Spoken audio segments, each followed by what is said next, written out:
Zeke, yes. why get there? Yeah. Book a ticket. There's a direct, I'm sure there is. We'll sell that out in the newsroom in Culver City. We'll take it away. All right, thank you, Kay and guys. Appreciate that. Well, January 14th, 2018. That's a significant day in the life of Le'Veon Bell. Tomorrow will be exactly 19 months to the day since he played his last game in the NFL. Now, Bell didn't play in New York's preseason opener against the Giants, and it looks like he won't play in their next game Thursday against the Falcons either.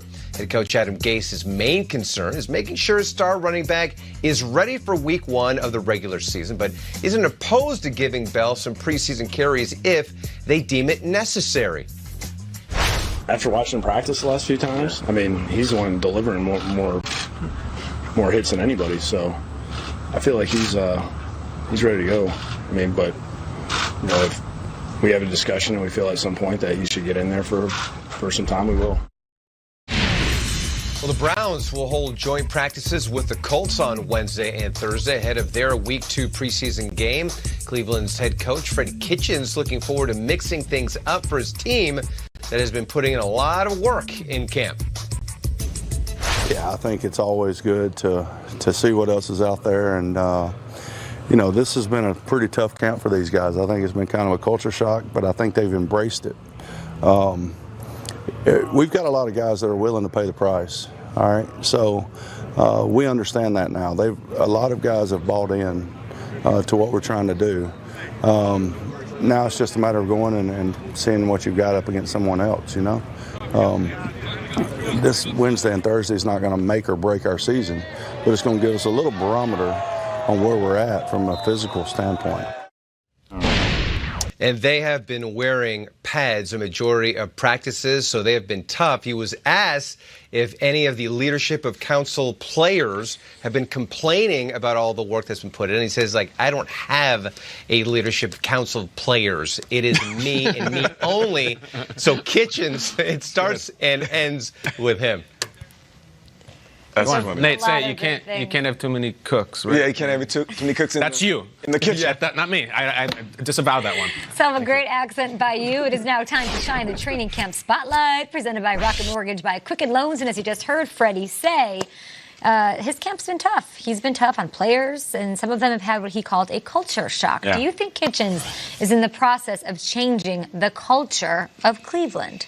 Yes, he is. For us to use, those words, culture shock, then of course, if players are feeling it and they're talking about it amongst themselves, then it's a good thing.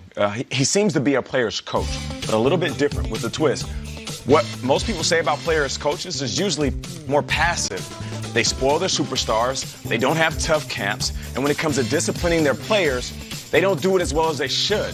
If those things are the case, which I have no problem with, if he can add in the fact that he's making his camp tough, that means you almost turn the definition of a player's coach on top of his head. And I think that's the perfect way to address a group of young superstars who all in their own right at some point were the man. Jarvis, Miami, the man. Odell, New York, the man. Baker Mayfield, I mean, that dude's walking around like he runs the world, and rightfully so. But the fact that he's making it tough for these guys, it almost makes things easy in the regular season. I like that he's saying that. I don't feel like it is tough. I feel like it's fun and a great time. Fun, but Kay, Thursday night they had a preseason game. Friday they had a padded practice. That's crazy. Woo! That's unheard of. I believe 11 of 13 practices have been padded. Yeah. A lot of these teams, it's a lot of things on air. They're hitting in practice, and that's what he's trying to do with the culture. I was at a dinner recently with a lot of NFL folks, and the biggest topic were the Browns, and the table was split. Yeah. A lot of people thought, hey, look at the roster, and the other half was, but what about Freddie Kitchens? Is he ready for this? I think it's the most fascinating team this season, and there are a lot of differing opinions on it. Freddie Kitchens might be the most valuable and most important person in their process. I'm fascinated about that dinner. Yeah, never mind that. It's very in the lead. We've seen this before. We've seen coaches come in and try to be tough guys right away. We're going to change the culture. And, the padded practice after a game is hilarious to me. There's an old phrase that, a coach will use sometimes after a game. Keep the tape on. Just keep the tape on. We're going to go work right now. It's a very try-hard approach. But I'm kind of coming at with Nate. If you looked at this goofy guy with the goofy name, with the goofy sound bites, with the funny sideline moments, maybe you got to come in and kick some teeth in a little bit. You know what I'm saying? I'm not your friend. I'm your head coach, and I don't care what you like. I mean, let's look at some of the personalities here.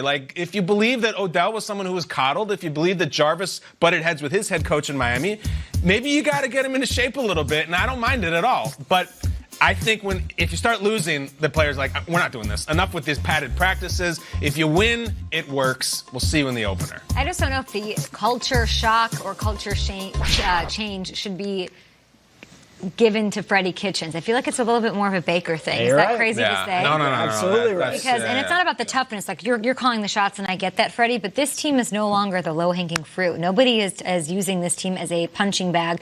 And there's split tables at dinners instead of the entire table looking over the Browns and thinking they're a joke. And to me, that starts with Baker.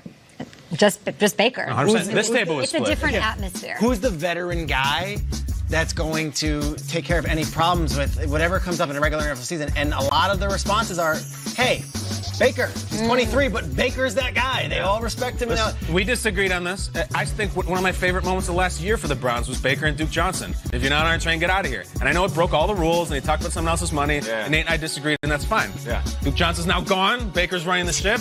I think that is a culture type thing. And I know it rubbed people the wrong way, especially ex-players. Yeah. But it's all coming at Baker for me. And I'm not mad at that because, I love Baker too. So I know. if you sit on that side of the fence, there's part of me that agrees. But there is something to the fact that Freddie Kitchens is not saying that they don't have a leadership council. Like, that's kind of concerning. At some point, there has to be a group of guys, to your point, Strakes, that can control the narrative of the team, that can talk to the team. Because as much as coaches feel like they can communicate with their guys, oftentimes, you got to close those doors. Coaches are sitting in their office, and you got to have a heart-to-heart or coming to Jesus moments with the players.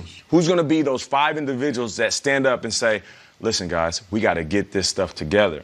They need that counsel. And I would encourage Baker Mayfield, Odell, Jarvis, whoever it is, build something. Build something now. Because when it gets rough, when those waters get rough, and it can't be the coaches motivating you. It has to come from within.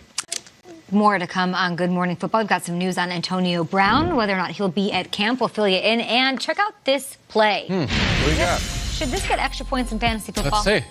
That's the question. Up for debate. It probably should, right? It looks pretty good to me. Get up, Christian. Yeah. Or hurdles. We're about to blow up your league. And Bill O'Brien next on the show will ask about the new addition to the Texans running game, a